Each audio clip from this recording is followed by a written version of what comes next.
Michalis Mathiasos has spent his life developing this family property on Naxos waterfront as a restaurant, but it's frequently suffered electricity blackouts.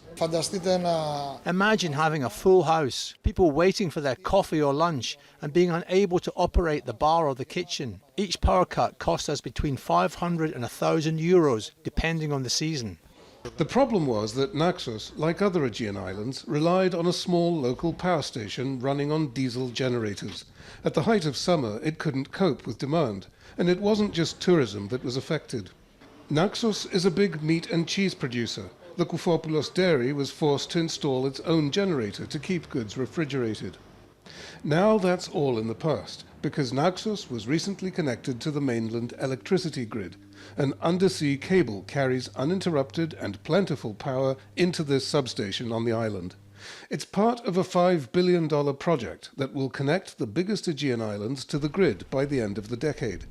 The economic benefits are expected to be felt nationwide. With the Aegean interconnectors complete, electricity consumers will spend $1 billion less each year on imported oil. Almost all the electricity produced on the mainland comes from a combination of renewables like solar and wind, in which Greece is plentiful, and natural gas, with renewable sources constantly gaining market share.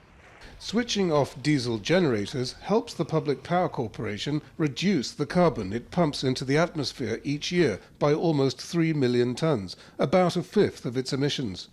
Under Europe's emissions trading scheme, it must pay to pollute at a cost of $1 billion this year. So the cost of connecting the islands to the grid is expected to pay for itself quickly and accelerate the use of clean energy, because the flow of electricity is reversible.